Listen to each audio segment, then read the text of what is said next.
Bismillahirrahmanirrahim. Assalamualaikum warahmatullahi wabarakatuh. Alhamdulillah wassalatu wassalamu ala Rasulillah wa ala alihi wa ashabihi wa mawalah. Rabbi syrah li sadri wa yassir li amri wa hlul 'uqdatam min lisani yafqahu qawli.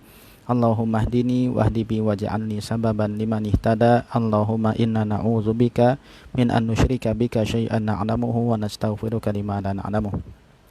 Alhamdulillah, pada kesempatan malam hari ini Allah Subhanahu wa taala masih memberikan pada kita nikmat sehat, taufik, sehingga kemudian kita bisa bermuajahah baik langsung maupun tidak langsung.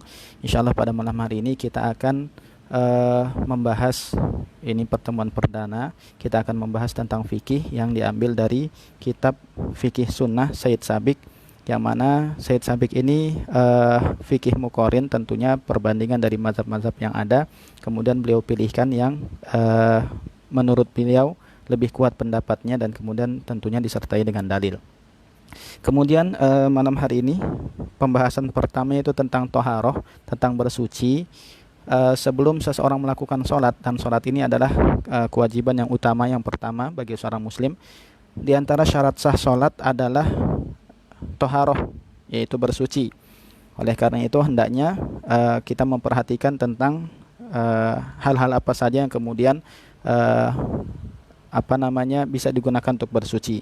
Yang pertama tentunya dengan air, kemudian kalau tidak ada air, ada dengan debu untuk bertayamum.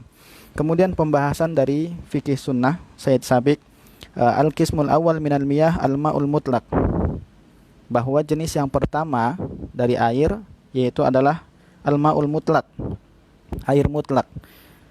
Bahwa air mutlak ini hukumnya adalah tohur. Tohur itu suci dan mensucikan. Dia airnya suci dan bisa digunakan untuk bersuci. Kemudian jenis-jenisnya yang pertama adalah ma'ul matar wasalj wal barat, liqaulillahi ta'ala wa yunazzilu 'alaikum minas samaa'i ma'an liyutahhirakum bih. Bahwa jenis-jenis ma'ul mutlak atau yang hukumnya tohur, bisa airnya suci dan bisa digunakan untuk bersuci. Di antara jenis-jenisnya yang pertama adalah air hujan, kemudian air salju, kemudian air embun. Sebagaimana firman Allah Subhanahu wa taala di dalam surat Al-Anfal ayat yang ke-11, Allah Subhanahu wa taala berfirman, "Wa yunazzilu 'alaikum minas samaa'i ma'an liyutahhirakum bih." Allah Subhanahu wa taala menurunkan bagi kalian dari langit air, yang dengan air itu kalian gunakan untuk bersuci.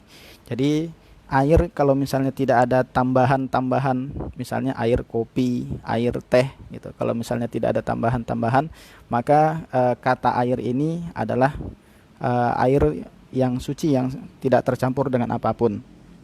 Bahwa di antara jenis-jenis air yang bisa digunakan untuk bersuci adalah air hujan, kemudian air embun, dan juga air salju.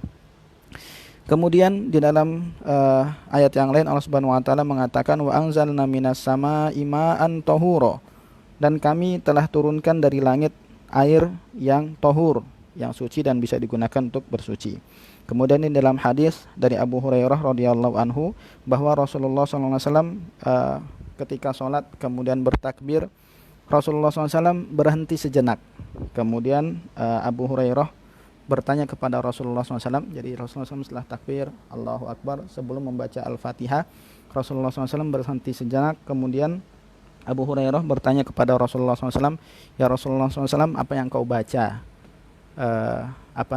ketika engkau diam tersebut, setelah takbir diam sebelum membaca surat Al-Fatihah. Maka kemudian Rasulullah SAW mengatakan, aqulu Allahumma ba'id baini wa baina khotoyaya kama ba'atta bainal masyriqi wal maghrib. Kemudian sampai di akhir hadisnya, Allahumma ghsilni bisalji wal ma'i wal barat. Ya Allah, cucilah aku dengan air embun, dengan air salju, kemudian dengan air dan dengan embun. Itu sehingga dari hadis ini diketahui bahwa air salju, kemudian air yang tidak tercampur dengan lainnya, misalnya tidak tercampur jadi air kopi atau air teh, kemudian juga air embun itu suci dan bisa digunakan untuk bersuci. Hadis ini diriwayatkan oleh Al-Jamaah ila Tirmidzi, bahwa hadis ini diriwayatkan oleh jamaah. Jamaah itu adalah istilah para ulama-ulama hadis, yaitu Imam Bukhari, Imam Muslim, Imam Abu Dawud, Imam An-Nasai, Imam Ibnu Majah dengan Imam At-Tirmizi. Tapi kemudian dikatakan ulama-ulama ini semuanya meriwayatkan kecuali Imam At-Tirmizi. Kemudian jenis air yang juga suci dan bisa digunakan untuk bersuci yang kedua yaitu ma'ul bahar, air laut. Sebagaimana hadis Rasulullah SAW yang juga dari Abu Hurairah, bahwa seseorang bertanya kepada Rasulullah SAW kemudian mengatakan, ya Rasulullah SAW, kami sedang berada di kapal, kemudian di atas laut, kemudian kami hanya membawa air sedikit yang kami gunakan untuk minum. Apakah kemudian kami berwudu dengan air laut? Fa in tawaddo'na bihi atishna atau afanatawaddau bima'il bahar. Kalau misalnya kami gunakan air yang sedikit itu untuk berwudu, maka kami akan kehausan. Maka apakah kami gunakan air laut ini untuk berwudu? Maka jawaban Rasulullah SAW, huwa tahur ma'uhu al-hillu maytatuhu, bahwa air laut ini adalah air yang tahur, suci dan bisa digunakan untuk bersuci, dan juga bangkainya halal. Jadi bangkai ikan itu termasuk yang halal, tidak perlu disembelih. Dan pelajaran yang diambil dari hadis ini bahwa air laut adalah air yang suci dan bisa digunakan untuk bersuci. Hadis ini diriwayatkan oleh Al-Khamsah, oleh ulama yang 5, yaitu yang dimaksud adalah Imam Abu Dawud, Imam At-Tirmizi, Imam An-Nasai, Imam Ibnu Majah, dan Imam Malik. Kemudian jenis air yang ketiga atau jenis air yang berikutnya, kelompok yang ketiga, yaitu air yang suci dan bisa digunakan untuk bersuci, yaitu adalah air Zam-Zam, sebagaimana hadis Rasulullah SAW yang diriwayatkan oleh Ali bin Abi Thalib, bahwa Rasulullah SAW pernah minta dibawakan ember yang berisi air Zam-Zam, kemudian Rasulullah SAW meminum dari air itu dan kemudian berwudu dengan juga air itu. Hadis ini diriwayatkan oleh Imam Ahmad dari anaknya, sehingga hadis ini sebenarnya diriwayatkan oleh anaknya Imam Ahmad. Kemudian yang keempat yaitu alma al-mutaghayyir bitulil mukas au bisababi maqarrihi au bimukhalatatihi ma la yanfaku anhu ghaliban. Bahwa di antara air yang juga suci dan bisa digunakan untuk bersuci yaitu air yang mungkin warnanya sudah berubah karena diam dalam waktu yang lama. Jadi mungkin ada air di satu tempat, kemudian diam dalam waktu yang lama sampai berlumut, atau kemudian kejatuhan daun sampai mungkin sedikit warnanya berubah, maka selama dia tidak tercampur dengan yang merubahnya menjadi seperti tadi air, kalau ada tambahannya jadi air kopi, air teh, maka sudah tidak bisa digunakan untuk bersuci. Selama tidak ada campuran-campuran yang mengubah dari kata air yang mutlak ini, maka secara hukum dia adalah air yang suci dan juga bisa digunakan untuk bersuci. Jadi air kalau tidak ada tambahan-tambahan yang lainnya, air kalau kalimatnya seperti itu aja di dalam Al-Quran, misalnya di dalam surat Al-Ma'idah ayat 6, falam tajidu ma'an fatayammamu, ketika engkau tidak menemukan air, nah air yang dimaksud adalah air apa?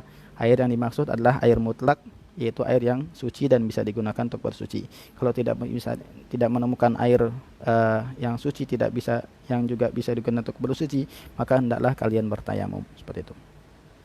Sehingga inilah jenis-jenis air yang bisa digunakan untuk bersuci. Hukumnya airnya suci dan bisa digunakan untuk bersuci, untuk berwudu, untuk mandi wajib, yaitu air hujan, air salju, kemudian air embun, air laut, kemudian air Zam-Zam, kemudian air yang terdiam dalam waktu yang cukup lama sampai berubah warnanya karena kena lumut atau kena kejatuhan daun, maka air-air yang seperti ini hukumnya suci dan juga bisa digunakan untuk bersuci.